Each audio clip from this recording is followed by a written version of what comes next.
Parashat Vaera. Moïse retourna vers le Seigneur et dit : « Mon Dieu, pourquoi as-tu rendu ce peuple misérable ? Dans quel but m'avais-tu envoyé ? Depuis que je me suis présenté à Pharaon pour parler en ton nom, le sort de ce peuple a empiré.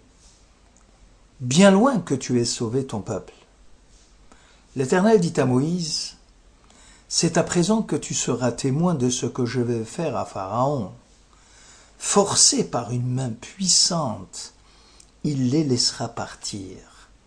D'une main puissante, lui-même les renverra de son pays. »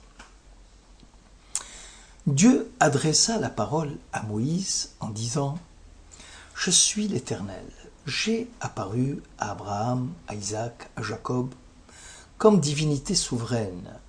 Ce n'est pas en ma qualité d'être immuable que je me suis manifesté à eux. De plus, j'avais établi mon alliance avec eux en leur faisant don du pays de Canaan, cette terre de pérégrination où ils vécurent étrangers. Donc parle ainsi aux enfants d'Israël : je suis l'Éternel. Je veux vous soustraire aux tribulations de l'Égypte. Je veux vous délivrer de leur servitude. Je vous affranchirai avec un bras étendu, à l'aide de châtiments terribles. Je vous adopterai pour peuple. Je deviendrai votre Dieu, et vous reconnaîtrez que moi, l'Éternel, je suis votre Dieu. Moi, qui vous aurai soustrait aux tribulations de l'Égypte. » Exode chapitre 6 et 7. Tous les commentateurs de la Torah s'accordent à dire que notre péricope fait suite à celle qui l'a précédée et constitue une réponse à la plainte et au mécontentement de Moïse, qui aurait dit à Dieu : « Lama hareota laam hazé » ? Pourquoi as-tu rendu ce peuple misérable ? Rachi souligne que le verbe vaidaber signifie parler avec dureté, admonester. La remontrance fait suite au manque de foi évident que laissent apparaître les paroles de Moïse, comme si l'Éternel, à Dieu ne plaise, ne tenait pas sa parole. Ani Hachem, Yud Ke Vav Ke, je suis l'Éternel, voulant dire je suis loyal pour rétribuer ceux qui marchent dans mes sentiers, semble dire Dieu à Moïse. Le texte explicite qu'il s'agit de la promesse faite au patriarche et qui sera tenue lors de la délivrance d'Égypte. Dieu, lors de sa révélation au patriarche, s'était manifesté par l'attribut divin de El Shaddai, celui de la divinité souveraine. Par contre, le nom ineffable, Yud-He-Vav-He, constitué du tétragramme, témoigne de la capacité de Dieu à accomplir sa promesse et que cet attribut de Dieu n'a pas été dévoilé jusqu'à aujourd'hui. Le Midrash Shemot 3 rapporte, au nom de Rabbi Abba, que le Saint béni soit-il s'adressa à Moïse en ces termes : « Que cherches-tu à savoir au juste ? Si c'est mon nom que tu cherches, sache qu'on m'appelle selon l'action que je m'apprête à réaliser. Souvent, j'apparais sous l'attribut El Shaddai, Dieu souverain, Tsevaot, Dieu des armées, celui qui combat les iniques, Elohim, Dieu de rigueur, celui qui juge les humains, Hachem, Amonai, attribut de miséricorde, celui qui prend en pitié ses créatures. » Sforno fait remarquer que l'attribut El Shaddai évoque le souverain créateur du monde, alors que Amonai, Yudke Vavke, le tétragramme, marque la continuité du monde et l'intervention au quotidien de Dieu concernant l'œuvre de ses mains. Bref, le monde sous tous ses aspects, à travers chaque être vivant ou inerte, Chaque événement est émanation, l'expression du divin. Dieu étant la cause du monde et l'effet du monde. Mamtsi Hametziut, étant par définition l'émanation de sa propre cause.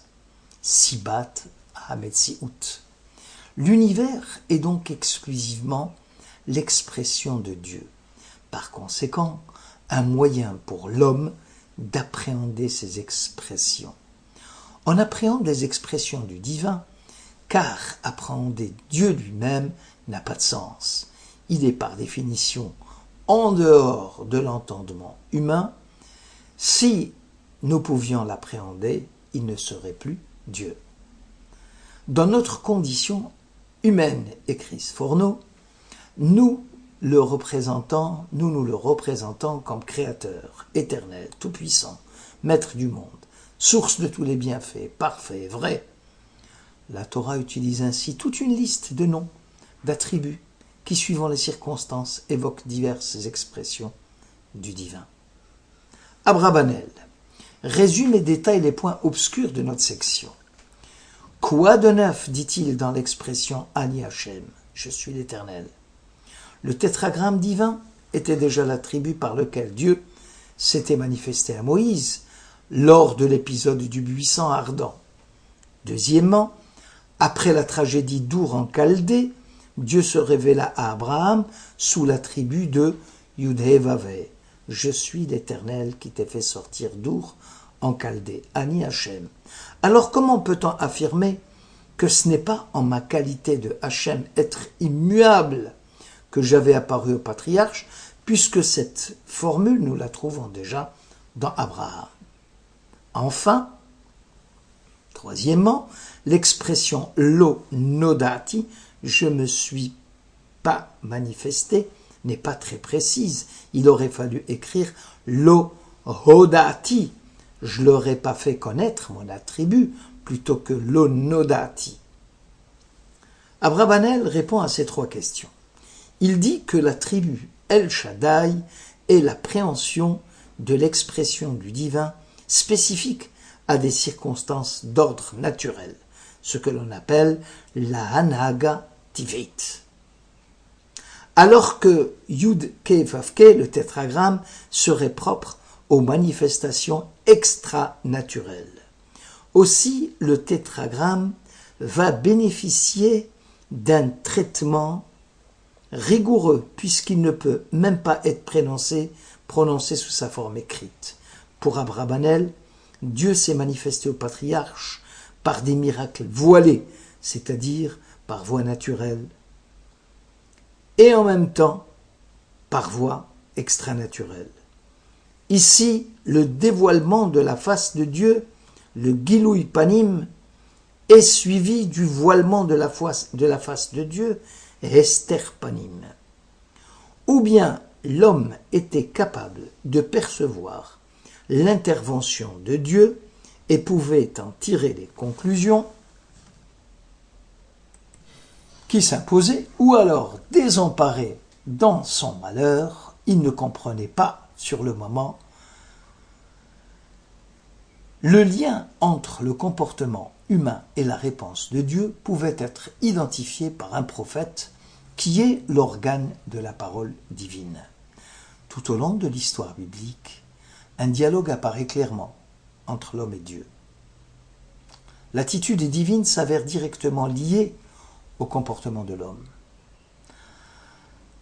D'après une logique établie dans la Torah même, au cours du temps, suite à une dégradation de la soumission au commandement, l'intervention divine s'est faite plus rare. Les miracles révélés et la prophétie ont peu à peu disparu. Avec la progression de l'histoire, Dieu se dissimule. Dieu semble dire à Moïse que concernant les patriarches, la révélation s'était faite dans une clarté non transparente. Alors que Dieu s'apprêtait à sortir son peuple d'Égypte, va user du face-à-face, panim el panim. C'est une divinité non dissimulée qui se débarrasse du voilement pour s'adresser directement à l'homme, à l'instar de ce qui va se passer lors du passage de la mer Rouge ou de la révélation du Sinaï.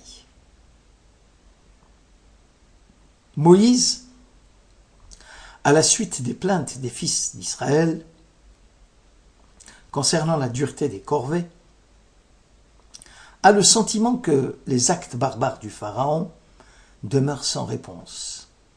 La période de dissimulation présente pour l'homme le danger d'abuser d'un libre arbitre qui n'est plus muselé par la peur de la punition révélée.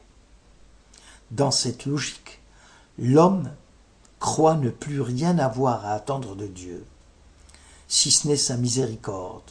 Moïse craint par-dessus tout que dans le voilement de Dieu, dans le esterpanim, dans la dissimulation, les concepts classiques de récompense et punition extrinsèques aux actes avaient disparu pour laisser place à un constat de la disparition de l'intervention divine auprès des enfants d'Israël. Dans la période de Gilui Panim, le dévoilement de la face de Dieu, les événements s'intègrent dans une logique de justice divine. Possédant des lois bien définies, ce système va servir de référence et suscite l'interrogation pour comprendre et accorder les incidents qui ne s'harmonisent pas avec l'idée que l'on se fait de la justice divine. Alors pourquoi justement, ici et maintenant, Dieu décide-t-il de se dévoiler? Est-ce dire que la grandeur spirituelle de Moïse était supérieure à celle des patriarches, ou alors que le temps des patriarches n'était pas propice au dévoilement des attributs de tendresse et de miséricorde? Le Midrash Rabbah, section Shemot, écrit « Moïse sera tensé par Dieu quant à la qualité de sa foi, qui était bien moindre que celle des patriarches. Quel dommage, dit l'Éternel. J'ai perdu les patriarches, et je ne peux pas les oublier. » Le Kuzari de Rabbi Yehuda Lévi affirme que la révélation de Dieu à Moïse était une chose sans précédent. Car si les patriarches, dans leur engagement, étaient bien seuls, désormais avec Moïse, la Torah sera le lot de tout Israël. Elle sera destinée à Israël et son essence même. Ici, Dieu apparaît comme s'il était en quête de l'homme. C'est une puissance qui recherche l'homme et qui l'appelle. À travers l'acte prophétique, la relation de Dieu à l'homme précède la relation de l'homme à Dieu. Moïse apparaît être au cœur d'un événement divin sans précédent, car s'adressant au prophète, Dieu sort, dit le Kuzari, de l'imperceptibilité pour devenir accessible à l'homme. La révélation, en tant qu'acte transcendant, va transformer Moïse, stupéfait de l'expérience unique qu'il était en train de vivre. C'est pourquoi Moïse était supérieur en prophétie à ceux qui l'ont précédé et à ceux qui vont le suivre.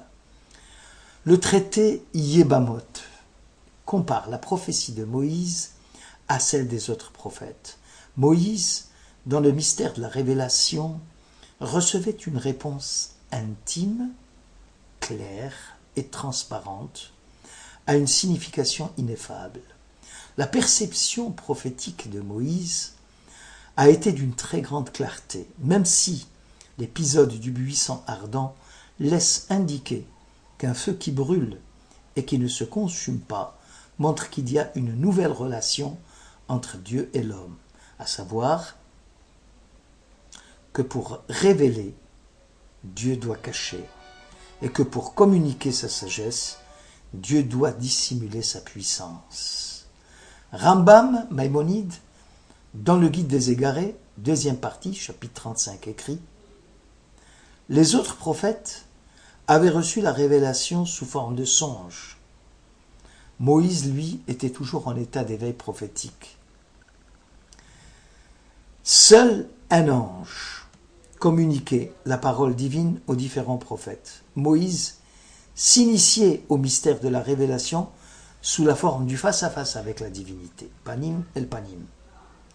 Le flux prophétique était ininterrompu chez Moïse, alors qu'il connaissait une trêve chez les autres envoyés de Dieu. Les membres physiques des prophètes entraient en état de transe au moment de l'extase prophétique. Moïse recevait la parole comme lors d'un dialogue entre deux êtres.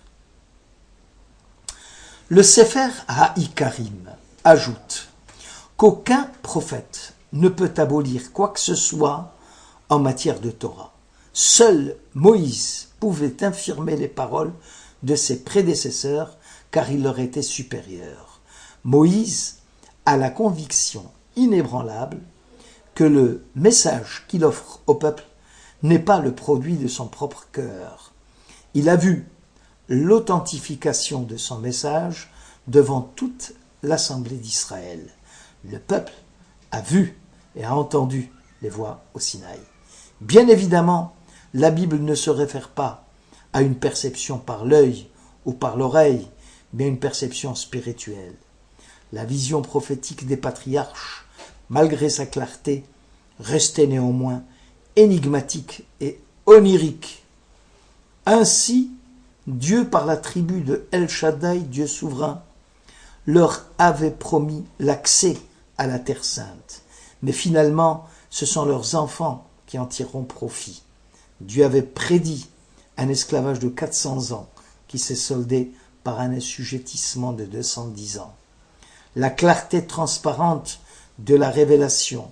Moïse ne souffrait d'aucune imprécision, n'ayant pas besoin d'interprétation de l'énigme ou de la métaphore, comme ce fut le cas pour les autres prophètes.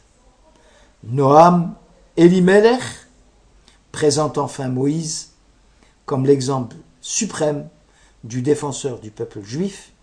Il ne reculera devant rien pour l'amour d'Israël. Il réussira ainsi à transformer la tribu de rigueur, Midat Adin, en celui de miséricorde, Midat Arachamim. La vie de Moïse est une vie avec engagement. C'est l'engagement à Dieu et à la dignité du grand homme est proportionnel à ses devoirs aussi bien qu'à ses droits. Shabbat Shalom.